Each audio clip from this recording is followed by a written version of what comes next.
এই মুহূর্তে জোটের ঘোষণা। প্রিয় দর্শক, বিধায়ক নওশাদ সিদ্দিকী জানিয়ে দিলেন 2026-এ বামফ্রন্টের সঙ্গে জোট হয়ে গেছে এবং কিছু সিট আলোচনা হয়ে গেছে, অল্প কিছু সিট বাকি আছে, সেটিও অল্প দিনের মধ্যেই ঘোষণা হয়ে যাবে এবং 294টি আসনে লড়বে সর্বদল জোট হয় তৃণমূল ও বিজেপির বিরুদ্ধে। আমাদের ক্যামেরার মুখোমুখি হয়ে পীরজাদা নওশাদ সিদ্দিকী কি বলছেন দেখুন বিস্তারিত খবরে। আমাদের চেয়ারম্যান স্যারের সাথে কথা হয়েছে, আমি যারা নেতৃত্ব ছিল কথা হয়েছে, সন্ধ্যার পরে বসে লেফট ফ্রন্ট আইএসএফ শুধু নয়, আরো বেশ কিছু সামাজিক সংগঠন, অন্যান্য রাজনৈতিক দলও এই জোটের মধ্যে আসছে। এই বৃহত্তর জোট তৈরি করেছে আমরা বিজেপি এবং তৃণমূলের বিরুদ্ধে লড়াই করার জন্য। মানে জোট হচ্ছেই, বামফ্রন্টের সঙ্গে জোট হচ্ছেই।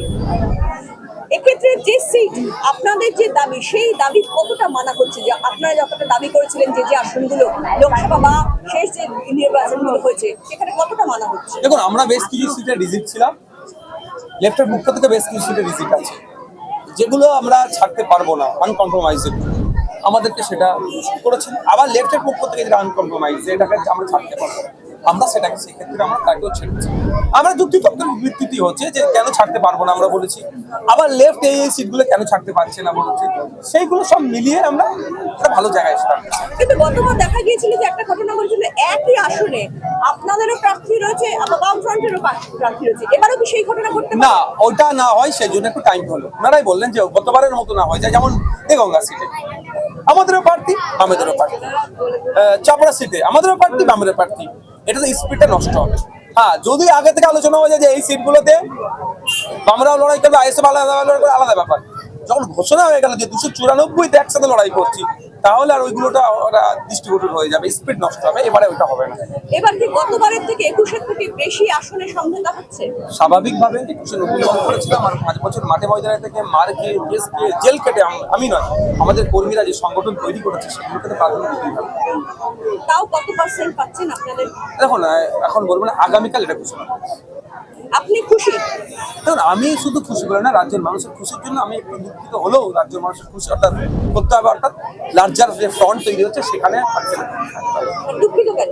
আমি প্রসঙ্গক্রমে বলছি, আমি যে প্রথমে যে সিট চেয়েছি স্বাভাবিকভাবে সেই সিট পাচ্ছি না, এটা দুঃখের ব্যাপার নয়, কিন্তু তাহলে যেটা ডিমান্ড করতাম সেটা না পালে খুশি নয়, কিন্তু বাংলার মানুষের সাথে এটা মেনে নিচ্ছি আমরা। আর অন্যান্য যে দলগুলো, সেই দলগুলো কি চাইছেন? যেমন কিছুদিন আগে দেখেছিলাম মোহাম্মদ সেলিমের সঙ্গে হুমায়ুন কবির মিটিং করছেন, বা আর অন্যান্য যে দলগুলো সেগুলো কি চাইছেন? আমাদেরকে অনেক দল অ্যাপ্রোচ করেছিল জোটে আসার জন্য, আমি সরাসরি মোহাম্মদ সেলিম সাহেব তথা বামেদেরকে আছে আমরা পাঠিয়ে দিয়েছি ইমান স্যারদের কাছে যে ইনারা জোটের মূল হোতা, এরাই কন্ট্যাক্ট ওনাদের সাথে আপনারা এই জোটে তো কংগ্রেস থাকছে না। এটা খারাপ লাগছে, কংগ্রেস থাকে একটু লড়াইটা কষ্ট কম করে লড়াইটা হতো। এখন কংগ্রেস যদি নয়, আমাদের কষ্টটা বেশি করতে হবে। জোট হচ্ছে এই টেবিল চেয়ার তাদের উপরে তিন-চারটে বাইক ভাঙচুর করে এবং কয়েক রাউন্ড এটা নিয়ে তৃণমূল কংগ্রেস কোন জায়গায় এখন জানেন, মুসলিম সমাজের কাছে রমজান মাস আত্মসংযমের, সেই সময় তৃণমূল কংগ্রেস তার গুন্ডামস্তানকে লাগাচ্ছে রাজনৈতিক ফায়দা নিয়ে মানুষের ওটা তো আমি আর করতে পারি না, মারামারি করতে পারি না। প্রশাসনের দ্বারস্থ হয়েছে, বেশ কয়েকটা মার হয়েছে প্রশাসনের পক্ষ থেকে।